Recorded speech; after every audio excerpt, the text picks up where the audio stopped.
Hey guys, this is Robert, and I wanted to take a few minutes to talk about something personal to me. May is Huntington's disease or HD Awareness Month, and the HDSA, the Huntington's Disease Society of America, has a campaign called Let's Talk About HD. And so I wanted to talk about HD, kind of tell you what it is, and tell you why it's personal to me. And so HD is a progressive neurodegenerative genetic disease that progressively breaks down the nerve cells in the brain, right? And I'm not a expert on the brain by any stretch of the imagination, but I'm pretty sure nerve cells are a pretty big important part of it. It will manifest itself with motor, cognitive, and psychiatric symptoms.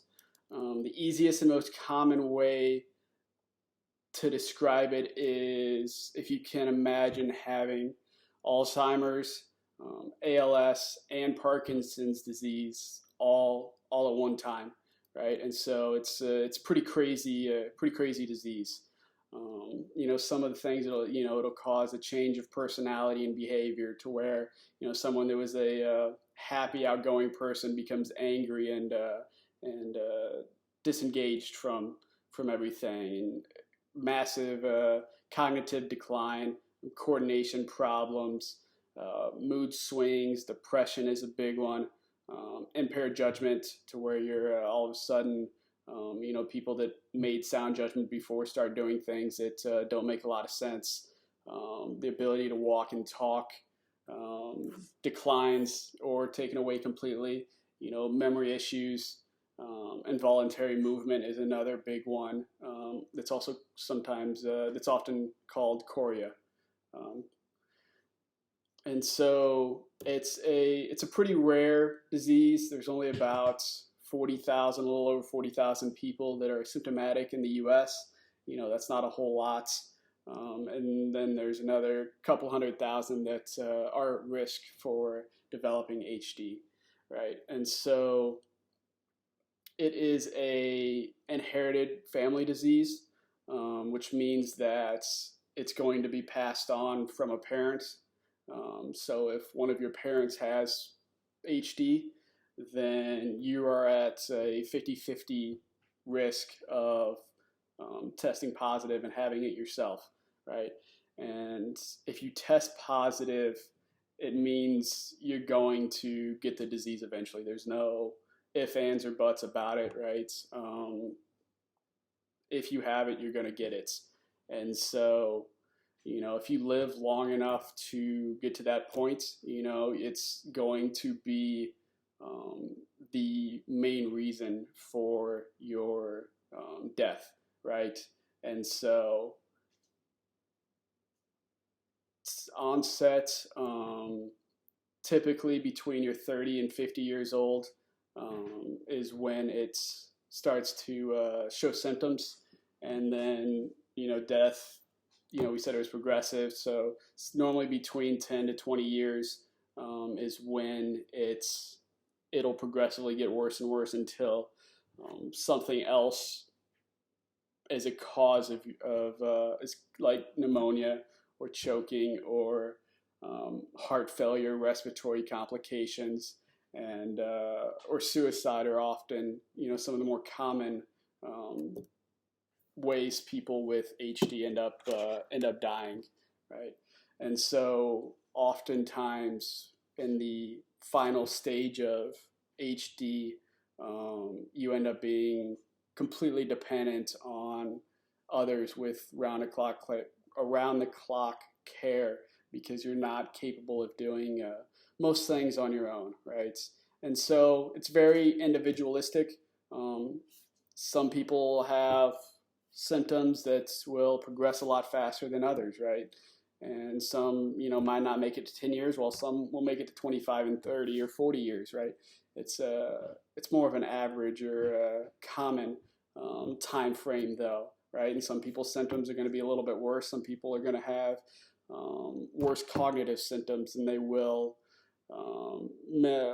motor symptoms or psychiatric symptoms, right? And so there's no one way that it's going to happen and progress with all people, right?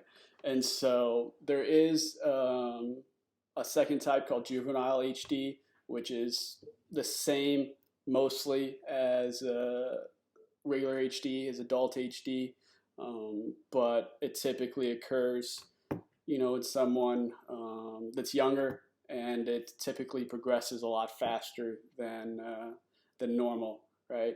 And so there is one issue with HD is there is no cure, there is no treatment for it. You can manage some of the treatments on a small scale for a little bit, but at the end of the day, there's really nothing that you can do. Right now it's basically try to be as healthy as you possibly can and hope that gets that delays it as long as possible, right? Have as strong of a brain, have as strong of a body as you possibly can for when symptoms finally do come on, so that way you can fight it a little bit more and um, have it progress a little bit slower maybe for you. But that doesn't mean there's no hope or anything like that. There's some very promising work being done on cures and treatments right now, which are pretty awesome. But again, they're still in early stages, and they've got a lot of complex issues to solve. And so while it's exciting, you still got to temper your expectations a little bit. So I did tell you that it was personal for me earlier, and that's because some years ago, don't know how long ago now, I found out that my mom had it. My grandmother had passed away from it. My half brother has it. I've got an uncle that committed suicide after thinking he had symptoms. And so I ended up testing positive for it as well. And then I have, a couple siblings that are at risk for it, niece and nephew that are at risk for it. If I were to have kids at this point, they would be a 50-50 shot of being testing positive for it too. So any of that is at risk as well.